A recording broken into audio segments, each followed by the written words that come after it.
अवधेश पांडे जी, अयोध्या में और कन्नौज में जो हुआ, समाजवादी पार्टी के दो स्थानीय स्तर के ताकतवर नेता उसमें नेम्ड हुए, गिरफ्तार हुए। एक बर्बर घटनाक्रम कलकत्ता में हुआ और एक वैसा ही बर्बर घटनाक्रम बिहार में भी हुआ।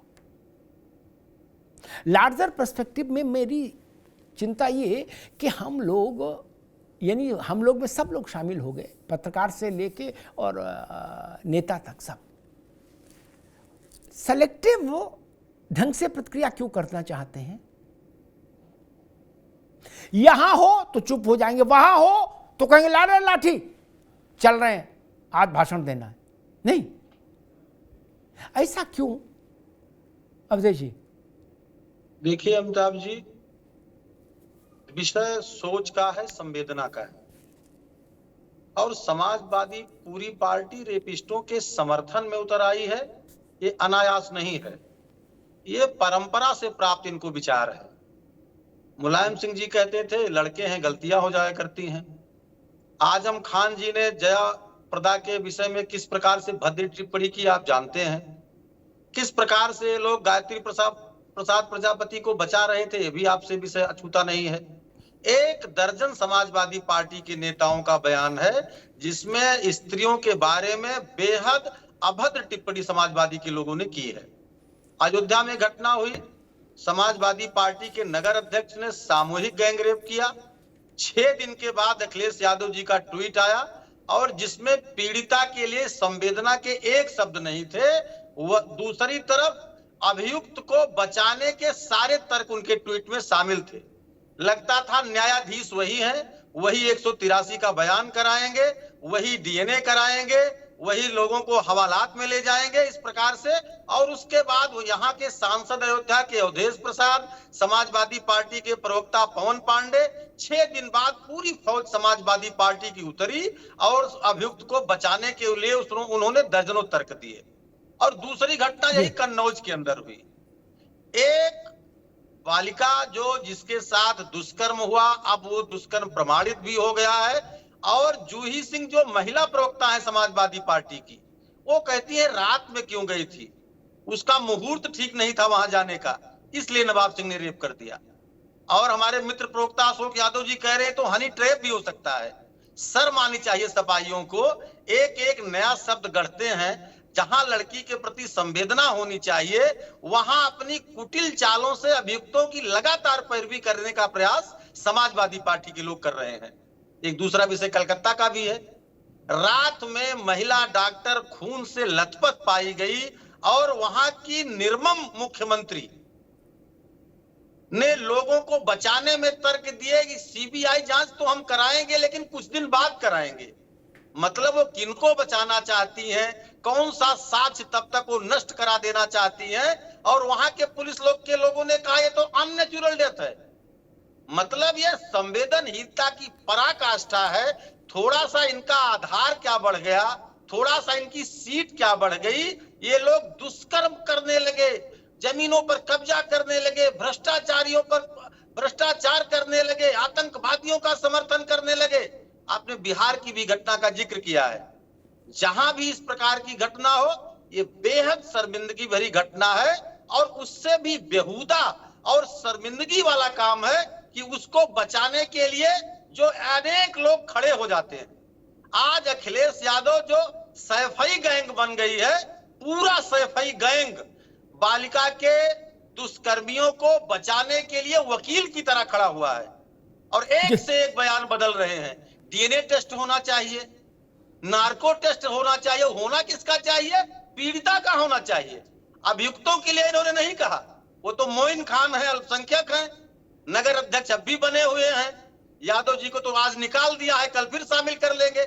यादव जी को निकालना तो घर की खेती है। अरे कौन सा ऐसा व्यक्ति है जो एसपीजी सुरक्षा प्राप्त राहुल गांधी जी के मंच पर चला जाता है? कौन सा ऐसा व्यक्ति है जिसने कन्नौज में अपनी मिनी सीएम की ख्याति प्राप्त की है? ठीक है अवधेश भाई, ठीक है, एक मिनट रुकना होगा अवधेश बाबू, रुकना होगा। मैं अशोक जी से एक सवाल लूंगा, ठीक है अवधेश भाई, रुकना होगा, फिर जैन साहब के पास और नीति जी के पास आऊंगा। अवधेश जी, एक सलाह देता हूं, सारा धुंध छट जाएगा। क्या? छठी धुंध जग चानन होई, क्या नानक ने कहा।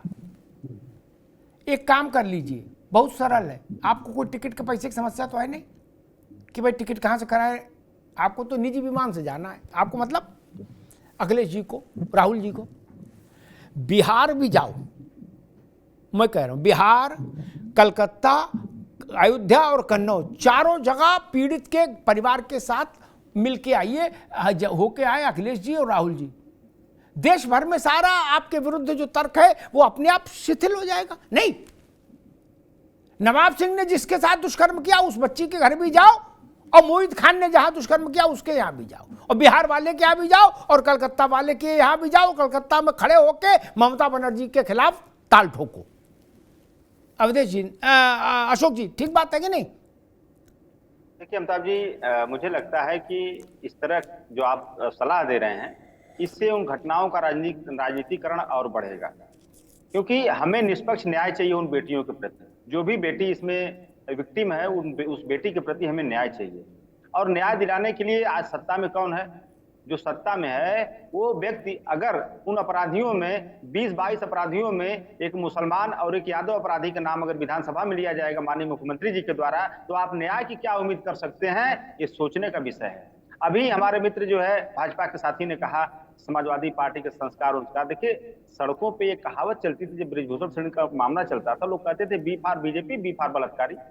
तो कहते थे बीजेपी बलात्कारी जनता पार्टी बन गई है, जनता कहती थी, क्योंकि वही बृजभूषण शरण, जब इन्होंने कई कमेंट बताए, बृजभूषण शरण सिंह का एक बयान है, उसने कहा इन बरकटी लड़कियों में क्या रखा है, हम कोई शिलाजीत की रोटी खाते हैं? तो ये देखिए बेशर्मी का बयान, उस बेशर्मियत के बाद भी बृजभूषण शरण सिंह को जो है इतना होने के बाद अमिताभ जी उसको पार्टी से नहीं निकाला गया। तो ये होती है बेशर्मी, और ये होती है ढीठता, और वो शरण, वो इंटरनेशनल लेवल का रेपिस्ट, मतलब नेशनल देश में भी बलात्कार करता था, विदेशों में जाके करता था। तो ऐसे लोगों से विभूषित पार्टी भारतीय जनता पार्टी या बलात्कारी जनता पार्टी को लेकर के अगर जनता में परसेप्शन डेवलप हुआ है कि B for BJP, B for बलात्कारी, तो उस परसेप्शन को हटाने के लिए अभी जैन साहब बड़ी अच्छी बातें कही कि मल्टी प्रॉन्ज एक्शन होना चाहिए। लेकिन यही मल्टी प्रॉन्ज एक्शन अगर बृजभूषण शरण सिंह पे हुआ होता, बीएचयू के बलात्कारियों पे हुआ होता, कुलदीप सेंगर पे हुआ होता, तो आज इन बलात्कारियों जो सो कॉल्ड बलात्कारी हैं अयोध्या से लेकर के कन्नौज और कलकत्ता और बिहार तक, इनका मनोबल नहीं बढ़ता अमिताभ जी। लेकिन योगी सरकार कहने को तो कहती है कि हम निष्पक्ष हैं, लेकिन उन बलात्कारियों में भी जाति खोजती है, धर्म खोजती है, अपने पार्टी का है कि दूसरे पार्टी का, ये सब खोजती है। ठीक अवधेश जी, अरे अशोक जी रुकिए, मैंने तो नीति जी आपके पास आ रहा हूं भाई, मैंने तो सरल सी बात कही थी। जब मेरे इंटेंशंस पर कोई शक खड़ा करे, कोई सवाल खड़ा करे, तो मैं उस शक और सवाल को दूर करना चाहूँगा कि भाई मैं पाक साफ हूँ। ये देखो, मैं कन्नौज में, अयोध्या में, दोनों जगह पीड़ित परिवार किससे मिला और उसके साथ खड़ा हुआ। अशोक जी ने कहा हम राजनीति नहीं करना चाहते, हम न्याय दिलाना चाहते, इसलिए नहीं जा रहे। हाथरस में कीर्तन था, गए थे ना सब लोग। राहुल जी ने कहा था दुनिया कोई ताकत माई का लाल मुझे रोक नहीं सकता हाथरस जाने से। वहां अखंड रामायण हो रही थी, नहीं ना? वहां देश भर का आदमी गया था ना। तो कन्नौज में और अयोध्या में क्यों नहीं जा सकता नीति जी? क्योंकि इंटेंशंस क्लियर है अमिताभ जी। ये जितना भी बोले समाजवादी नहीं, समाज दागी पार्टी है। इंटेंशंस क्लियर है कि जब हाथरस का कांड होता है तो प्रियंका गांधी ट्वीट करती हैं कि योगी जी का इस्तीफा मांगती है। इंटेंशंस यहाँ क्लियर है कि अगर बंगाल में इस तरीके की हत्या, इस तरीके का रेप होता है, इस तरीके की हत्या होती है, एक डॉक्टर की होती है जो आपको जीवन देता है, एक महिला की होती है, मातृशक्ति की होती है जो आपको जन्म देता है, जो 36 घंटे वहां रेजिडेंट डॉक्टर काम करती हैं, और उसके साथ अगर ऐसा कांड होता है तो सीबीआई की जांच के लिए भी आप मैनिपुलेशन के लिए टाइम की उम्मीद करने की मांगते हैं। और दूसरी तरफ किस प्रकार से प्रथम दृष्टया उसको आप वो बोलते हैं, और तब प्रियंका गांधी या अखिलेश यादव जैसे लोग नहीं मांगते कि आप ममता बनर्जी के लिए इस्तीफा मांगते हैं। ममता बनर्जी के लिए इनकी ममता हमेशा दिखेगी, क्योंकि वो इनके गठबंधन में साथ है। आज झंडे लगा के अगर इनके नेता घूम रहे हैं और उसके बाद ये कह रहे हैं कि पार्टी से 5 साल में निलंबित हैं, तो आज झंडा वही लगता है, क्योंकि उस झंडे के पीछे जो विचारधारा है वो कहती है कि लड़के हैं, लड़कों से गलतियां हो जाती हैं। बेशर्मी तो यादव जी इस बात की है कि जब ऐसे अक्षम्य अपराध, क्योंकि आपके घर की बहु बेटियां नहीं है ना, वो किसी दलित की बेटी है, किसी गरीब की बेटी है। यहाँ पे भी अगर आप जातिवाद को और धर्म को देखते हैं तो आप ये नहीं सोचते कि उस विचारधारा को पोषित और आपको संरक्षण किसने दिया। आज ये इसलिए सामने नहीं आते हैं, इतने सिलेक्टिव हैं, क्योंकि इनकी अप्रोच जो है केवल वोट बैंक को साधना है, चाहे वो पिछड़ा हो, चाहे दलित हो, चाहे अबला हो, चाहे वो मुस्लिम हो, चाहे यादव हो। जब तक वोट मांगनी है इनके पास सारे नैरेटिव हैं, और जिस समय आपको देश के लिए काम करनी है, अपराधों को संरक्षण देना है, तो आप इनके सब जब साथ खड़े हो जाएंगे तब तक साथ खड़े रहेंगे, जब तक आपके पास एविडेंस नहीं है। जिस दिन एविडेंस होंगे आप बोलेंगे पल्ला झाड़ देंगे। लेकिन 15-20 साल तक अतीक जैसे लोगों को, मुख्तार अंसार जैसे लोगों को गुंडा राज जो बनाते हैं, गुंडा राजों की पार्टी है समाजवादी पार्टी। इनके केस में निकालिए डेटा आप अमिताभ जी, अभी गूगल करके निकालिए अशोक यादव जी, बताइए समाजवादी पार्टी के टाइम पे कितने रेप होते थे। और आप लाइसेंस की बात करते हैं, रेप की लाइसेंस जो जूही जी दे रही थी, समाजवादी पार्टी को कोई रेप का लाइसेंस नहीं चाहिए सर, कि 8 बजे के बाद आओगे तो रेप का लाइसेंस है, या 10 बजे से पहले आओगे। ये 24 घंटे रेप करने वाले लोग हैं, क्योंकि इनको संरक्षण मिल रहा है, पॉलिटिकल संरक्षण मिल रहा है, पावर का संरक्षण मिल रहा है, पैसे का संरक्षण मिल रहा है। इनकी यही सच्चाई है और इसलिए सिलेक्टिव है। क्योंकि आज मैं बार बार मैंने चैनल पे सबसे पहले ये बात रखी कि जहां जहां इनकी स्ट्रेंथ बढ़ी है, वहां वहां अपराधियों की ताकत और अपराध करने की उनकी जो काबिलियत है उसमें इजाफा होता दिख रहा है। आज अशोक यादव जी डिफेंड नहीं कर पा रहे हैं ब्ला के ब्रिजभूषण को। ब्रिजभूषण भी उतना ही ज्यादा आरोपी है जितना मोहित खान है, जितना ये आपका नवाब यादव है। लेकिन आपको नवाब यादव और मोहित खान के लिए डीएनए टेस्ट चाहिए या उसको करेंगे? अरे आप ही की, मेरे ख्याल से डिंपल यादव अखिलेश यादव की वाइफ है, मुझे बताने की जरूरत नहीं है, उनके संसद के प्रत्याशी रहे हैं, मिनी सीएम का दर्जा दिया गया है, तभी तो झंडे लगा लगा के घूम रहे हैं और आपके चुनावों की मंचों में जा जा के। ठीक है नीति जी रुकना होगा, नीति जी रुकना, ठीक है आगे बात, आगे आगे आगे अशोक जी आऊंगा, आपको अवसर दूंगा, आप इस पर जवाब देंगे।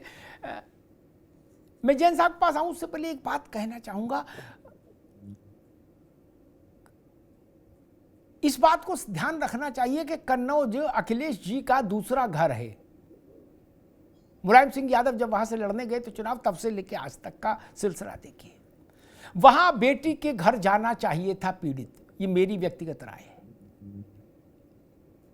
इसमें राजनीति ठीक नहीं। सैकड़ों नवाब आएंगे जाएंगे, बेटी के घर आप जाते, दोनों लोग पति पत्नी, उसका संदेश अलग होता। और अयोध्या में जो नए नवेले सांसद बने हैं उनको भी इतना समय नहीं मिला कि उस दलित मल्लाह परिवार की बच्ची के घर जाके उसके सर पे हाथ रख दें। किस लिए चुने गए हैं लोग?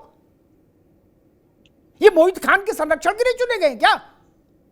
और इसलिए इनको अयोध्या का नवाब राजा घोषित किया गया था। मैं अशोक जी की इस बात से सहमत नहीं कि राजनीति हो जाएगी, नहीं, राजनीतिक लोग हो, राजनीति तो कर ही रहे हो भैया, लेकिन गरीब की, दुखी के, पीड़ित के आंख का आंसू भी पोंछ लोगे अगर, तो कम से कम पुण्य मिलेगा। जैन साहब, ये ऐसा बयान कि भाई लड़की रात में ऑड आवर्स में गई, तो जो नहीं कहा जाता है बिटवीन द लाइंस, उसकी मैसेजिंग ये होती है कि ऐसे जाएगी तो फिर यही होगा। ये जो थ्योरी है, ये जो मेंटेलिटी है, इससे मुझे लग रहा है बहुत सारी परेशानियां खड़ी हो जाती हैं। लोगों को लगता है कि हमको तो लाइसेंस मिल गया, अकेले में आई है महिला, गलत समय, देर रात आई है, कुछ कपड़े वैसे पहने हैं, तो बोले अब बलात्कार करना हक है हमारा। जैन साहब, देखिए, जो बयान है जिसमें कहा गया है कि लड़की का नार्को टेस्ट कराया जाए और रात्रि के समय क्यों गई, क्या जॉब मांगने गई, ये मैं इन बयानों से कतई भी सहमत नहीं हूं। यह असंवेदनशील बयान मैं इनको मानता हूं। जो यादव जी ने कहा, मैं कई चैनल्स पे कहा कि जो वाराणसी की घटना है, शर्मनाक, निहायत शर्मनाक। बीएचयू की बाहर से आके पढ़ने वाली बच्चियों के साथ इस प्रकार की बर्बरता करने वाले, मैंने कई चैनल्स पे कहा कि इन पे एनएसए, गैंगस्टर लगना चाहिए, कठोर से कठोर कार्रवाई इनके विरुद्ध होनी चाहिए। यही मैंने पहलवानों के केस में कहा। इसने बीजेपी को नेशनल लेवल पर डैमेज किया है। बीजेपी वाले चाहे इस बात को माने चाहे ठीक ना बात है, माने, बिल्कुल ठीक बात है। उनको बैकफुट पे लाके खड़ा कर दिया है, हाईएस्ट लेवल से लेके नीचे तक। जो भी इस प्रकार की घटनाओं में शामिल हो उनको हमें तत्काल डिसोन करना चाहिए। हमारे परिवार का हो, हम उसकी गारंटी नहीं ले सकते, हमारे परिवार का हो, अगर उसने ऐसा किया है उसको तत्काल डिसोन कर देना चाहिए और समाज के साथ खड़ा होना चाहिए, पीड़ित के साथ खड़ा होना चाहिए। यही फर्ज मेरे ख्याल से कहता है। ऐसे लोगों को डिफेंड करना, 15 मुकदमे हैं इसके ऊपर, और आप देखिए 15 मुकदमे का मुलजिम इस प्रकार की घटना कर रहा है। इसमें जो पहले ही दिन से मुझे शक हो रहा था कि वो मेडिकल क्यों नहीं करा रही है, अपना बयान क्यों नहीं मजिस्ट्रेट के सामने दर्ज करा रही है, अब पता चल रहा है कि वो बुआ का रोल था उसके अंदर। जी, बुआ को मुलजिम बनाया है कन्नौज पुलिस ने, बिल्कुल सही किया है। उसके माँ बाप ने भी बेटी के यही कहा है कि इसका बुआ का रोल गलत है। ये यही लेके गई 9 बजे, वो तो नाबालिग बच्ची है, वो साथ चली गई कि बुआ जा रही है मेरे साथ में। जी, अब भी कड़ी से कड़ी कार्रवाई होनी चाहिए और इस मुकदमे में शीघ्र से शीघ्र चार्जशीट लगे, फास्ट ट्रैक कोर्ट में जाए और ऐसी कठोर सजा इनको मिले जिससे कि लोगों को एक मैसेज जाए। जो एक अपराधों में कमी आनी चाहिए थी हमारे देश में, वो विजिबल नहीं है। ये महिलाओं बच्चियों के लिए भी ये एक चिंता का विषय है। बहुत बड़ी बात कही जैन साहब आपने